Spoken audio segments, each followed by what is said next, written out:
Hi, Dread Central. My name's Rebekka Johnson. Hi, Dread Central. I'm Kate Nash. Amazing. So before we get going today, there's just so much happening in the world. How are you guys doing?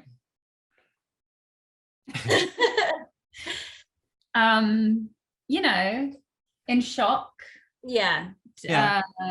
Like everybody else, just kind of watching the news 24/7 and I guess like focusing on any ways that we can be of use and helpful, and then also focusing on art and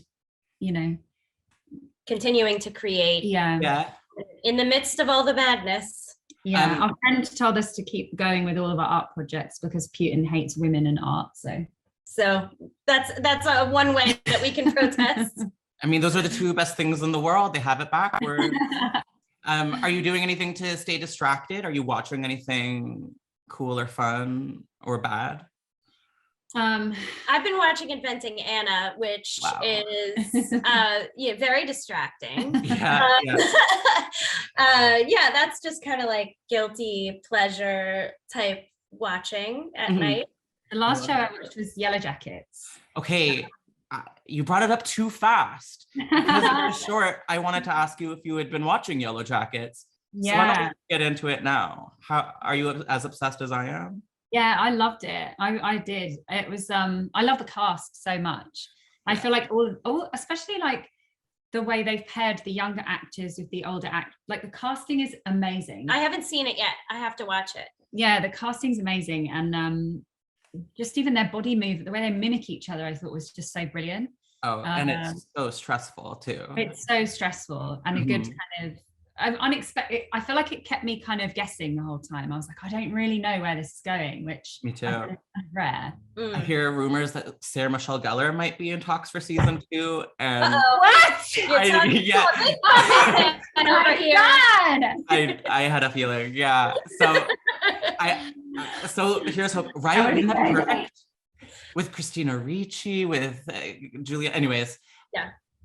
I find there's a lot of similar themes between Wild Bitch and Yellow Jackets. I was wondering, in your words, what is Wild Bitch and what is it about? And can I start with you, Rebekka? Sure. So Wild Bitch is about a woman who has a life-changing encounter with a coyote. And she uses that to lure a reporter to the woods, and inadvertently this ends up bonding them forever with each other and the beast. Very relatable. And thematically, we're exploring the connection between the abuse of women and sexism and environmental destruction, which sounds very lofty, but we tried to tackle it using dark comedy and horror elements. Yeah, I definitely picked up on the horror elements, and I think the Dread Central audience is gonna fall in love with it. Kate, from your perspective, from your character's perspective, would you call this a horror movie? Yeah, I think like that is the two, like I'm the big horror nerd and Rebekka's the comedic genius, and I think we just kind of put our two brains together. You're a horror genius, okay? We're both genii. We're genii. And I just felt like I was basically, actually during the pandemic, I did a course studying how to write a horror novel because I have an idea for a novel and a movie that I want to make. So I was doing this course, and part of my homework was to listen to these different soundtracks. And I was actually listening to the Shining soundtrack. Oof. And then, just looking at random things, I guess, for inspiration, because you collect kind of as a writer things images and I ended up watching this news story about a woman who had this woke up and a coyote was in her bedroom, and I was at the same time the Shining soundtrack was playing, and I was like, but what if there's more to the story? I was like, and I just imagined Rebekka playing this character, and I think for both of us coming from Glow, we got to play these weird and wonderful characters which you don't often get to do. And I'm a really big fan as well of Julia Davis in the UK, created shows like Nighty Night, and I think like we both just wanted to play these kind of horrible, mad, ugly, raw characters that like we feel like we got that experience on Glow and wanted to continue on with that journey of just not like being able to take your character to strange places. Yeah. And I think like both of us enjoy each other so much that like being able to kind of be these like opposing, like neither of us, I think one thing I really like about the film is like, who's the good guy? I'm not really sure like who or why you're rooting for someone, because people, it's not like there's just like a traditional like female good character who's just like the nice girl or something. They're complex. Yeah, they're complex. But I also think that they're both pushed to the brink and they react in a certain way because they're pushed to the brink. So much like you do in a survival situation. Yes.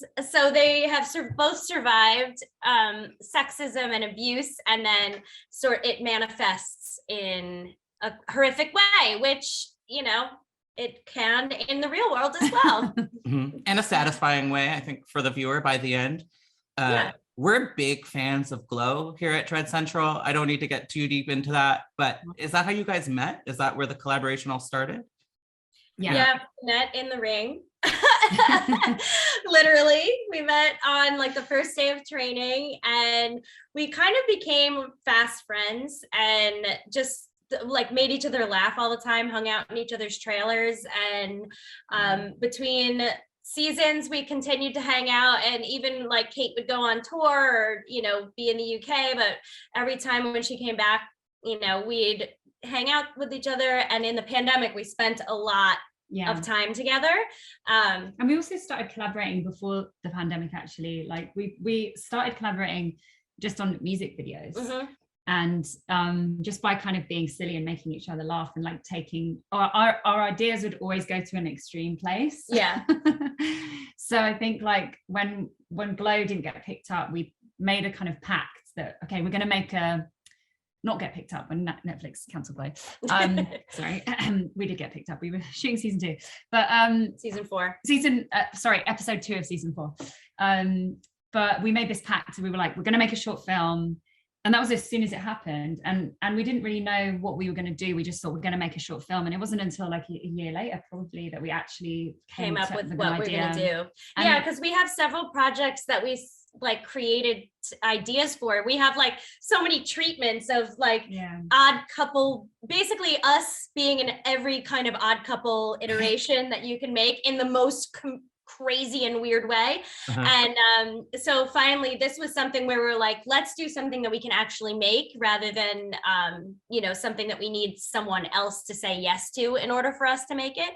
And so once Kate sort of saw the Shining soundtrack, that news piece, texted me about it, and we just started like texting back and forth and just making each other laugh and honing the idea. And it happens really quickly. And I Rebekka's like a background in improv, and she's just constantly making me laugh just as a friend anyway. And you have a dark sense of humor, so I think like you end up even day to day just going to these like funny dark places naturally. Like both of us kind of have that dark sense of humor, and so I always envision you as this like this kind of creepy character. Wow, it's the truth. I'm your creepy She's character. scared of you. That's beautiful. I think that's a very amazing compliment as a horror person. Yes. And I felt like we were really inspired by Annie Wilkes in Misery. Oh, yes. I just feel like that is one of the greatest characters of all time. Watch Drag Race. To be able to play someone like that. Yeah. What did you say? Have you seen Drag Race UK versus the World yet? Because No. one of the drag queens does Annie on Snatch Game, and it's oh my god, it's very good. My next question for you guys is, what was it like getting into South by? Like, what was that day? Was it insane? Let me tell you, first of all, Rebekka called me, and I thought that her husband and child were lying dead in the street. I was crying. Yeah. She was crying, and I was like, what's happened? I was like, is BJ okay? Because I was like, oh my god. I was like, oh my god, calm down. My boyfriend was like, what? And then I was like, oh, we just got into South by, everything's fine. And I was like, oh my god, we're going to South by. It was very exciting, especially because we we made this crazy thing that we love and really wanted to premiere at South by. We just made that like a goal, and so to put something sort of on your like mental vision board, and then it to come true was just Unbelievable. so exciting. And like historically, that's where like some of the world's coolest horror movies have gone. So congratulations. I can't imagine what that must feel like. It's so cool. To pivot a little bit, watching this and feeling, you know, thoughts about what we're doing to the environment, I'm wondering what you think. Like, do you think Mother Nature is going to just shrug us off like fleas if we misbehave too much? Like, do you think it's going to happen? Yes. Yeah. I do. It's already happening, isn't it? Yeah. I think the shitty thing is Mother Nature might just shrug, but for us, it's going to be pretty devastating. Gruesome. Yeah. Like, you know, and it already is. And there's so many different signs, like the pandemic, all, you know, issues with clean air, clean water, resources, fires. I mean, it's really sickening. Yeah, and it really, like, there's a lot, I think, put on the individual, which is obviously important, but really, like, it's not going to make any significant difference until these gigantic companies change their ways, because they're just making such a huge impact. And I feel like I wake up in the morning and just start like doing things that, from like brushing my teeth, it's like nothing's good for the planet, right, that I do. Gotta take them into the woods and feed them to the coyotes. I think you have the right idea. Exactly. This might be more for Kate, but it's for both of you. I find most horror fans have that one horror movie that fucked them up really good as a kid. And I'm wondering, was there one for you guys? And it doesn't have to be horror necessarily. It can be like a weird commercial, but. Well, you know what's funny is that I always was so scared of horror films. I wasn't allowed to see them when I was little. So I would imagine Freddy Krueger. Every time if I had to wake up and go to the bathroom in the middle of the night, like I would imagine Freddy Krueger was in my shower and be so scared. And I never saw it. I never saw Nightmare on Elm Street when I was little. Why the shower? Because he could hide behind a curtain. Oh, of course. But sleepovers, we would watch Elvira, Mistress of the Dark, which was my favorite movie, and I feel like makes sense for what I do now. A campy, outrageous comedy, yes. Yeah, I love that. I have a few, like, I mean, my mum let us watch certain things because she was really into sci-fi. Cool. So we were able to watch things like Alien and the X-Files from a young age. So I feel like that was implanted in my youth through my mum, like the sci-fi element. And I used to love reading Goosebumps books. Oh yeah. And point horrors. And I watched Are You Afraid of the Dark? And, oh my God. I just like was really always drawn to it. I always got, like, ghost stories as I would, like, from Christmas presents and stuff like that. And probably the two of the most impactful things was Buffy the Vampire Slayer. These happened around the same time too. Buffy the Vampire Slayer and Scream, the first Scream movie. Although I'm just remembering, probably the first horror I think I remember seeing was like Species or something. Weird one. On an adult, like someone else's TV, and I was like, you're like, what is this? Yeah. And then, but Scream, I think it might have been like Relic was one of the first horror films I watched, like a sleepover. And then when Scream came out, I was like, I did love Scream. I was like, this is the best film ever. And I was like, my sister's best friend, who I thought was really cool, I had a sleepover and we all watched it together, and I was just in like a teen dream of like, wow, I'm watching horror films with like my sister's best friend, and she's so cool and I feel cool. I remember when my parents were watching Misery, and so I wasn't allowed to watch anything, right? So they were downstairs, I was at the top of my stairs, and I could hear them going, no. Okay. And I was like at the top of the stairs, just like listening, and then would be like, Mom, Dad, and they're like, go back to bed. That'll do it. And that's as much of Misery as I saw until we were literally writing this. And then I forced Rebekka to watch the scene. All of it, and then I was doing where he, you know, that's the going like this, and I was like, watch it, Rebekka, watch this. One of the scariest scenes in history. I can't watch it.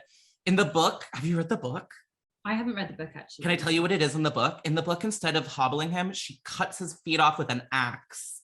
Ow. Yeah, it's pretty good. That's crazy. Interesting they've changed it, but I also think like the hobbling is very cringy. Yeah. Like it's very... I remember as well, like going to the video shop. We used to go to the video shop on Friday nights. And there was like the horror at the back of the video shop was like a one hole, like scary. And I would go and like stare at all the covers, and I really wanted to watch it, and I wasn't allowed because I was too young. But then the first time I watched it, I was like, this is so boring, and I have to flip the DVD over because it's so long it doesn't fit in Oh, one side. So my long. God. I remember getting to the part in like the restaurant where all the food is like coming alive, and I was like, this is not what I imagined it to be at all. No, it's TV. The new one's kind of scary though. I feel like other people are probably asking this, but any thoughts of turning this into a feature? Can I ask? Am I can know? What's up? Yeah, we want to turn it into a TV series. So we want to actually make it into like a serial where we follow Barb and Melanie and this insane friendship.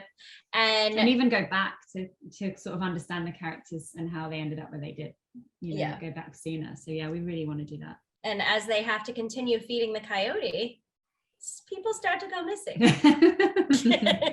I love that. I'm rooting for the coyote the whole time. Meant to Meet meets Twin Peaks.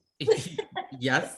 I don't know. I just imagine that like she's hungry and she deserves to be happy, and I just want good things for her. Yeah. I also love the song in this. When will I be able to stream it? So I wrote it for the film, obviously, and I don't know when. I mean, I guess it depends on when we release the. Yeah, because the film is going to festivals, and then eventually we'll release the film. I'm sure around the same time to do it, but yeah.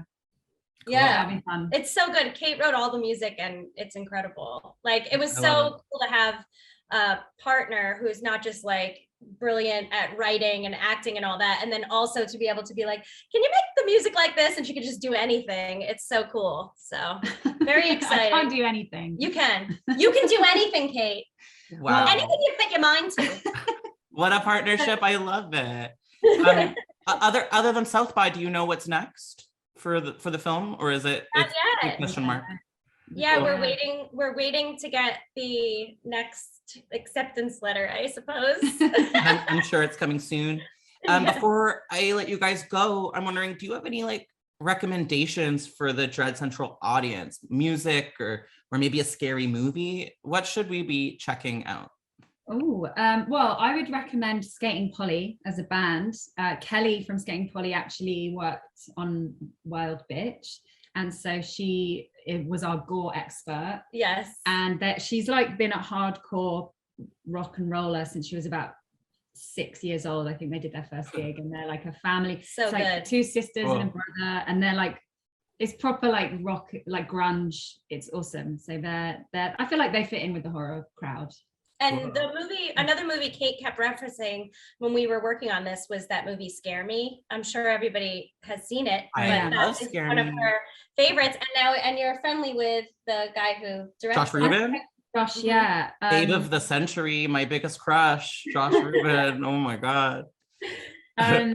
Yeah, and I really liked what he had to say about also like Jim Cummings, who they both like made their own movies, and they had this kind of ethos of like the cavalry isn't coming, like, and I think like me and Rebekka really resonated with that. Like, it felt very imaginative and possible what they have done, and just kind of taking the reins and putting your career into your own hands, because as we know, like, we do so many auditions all the time, and we pitch things and you get rejected constantly as an actor and a creator. So it was really exciting to go, oh, we can actually make something ourselves. So I was really inspired by that ethos, and also both of their movies I think are amazing.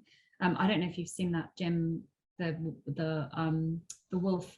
Oh Werewolves Within. It's on my top 10 list of last year. No, but Jim did one too. I've got to look it up because I don't want to. What's his full name again? Jim Cummings. I feel like I did. Hold on. Yeah, we have to find out. The Wolf of Snow Hollow. I haven't seen it, but I hear amazing things, and the trailer's scary. I love that movie, The Wolf of Snow Hollow. Yeah, so I think like that ethos of just kind of DIY, do it yourself, which before would have felt so unachievable to me. Right. Even when we said we have to make a short film, it was like, okay, but what are we gonna do? Like, what? First of all, even coming up with the idea, like, and then directing it ourselves. Oh, we were so overwhelmed by that at first. We didn't want to do that at first, but like, to know that you can, I don't know, I got a lot of confidence from it, because we were able to like write a story, write a script, work together, create the vision for it, and kind of learn so much in the process. And now it's surreal to be like literally talking about it. Yeah. I am so excited for you both. It's going to be a huge journey. So, and thank you for talking with us today. This is so exciting for me. Thanks for having us. Yeah. Best of luck with everything. I'll talk to you guys later. Thank you. Bye, everybody. Bye.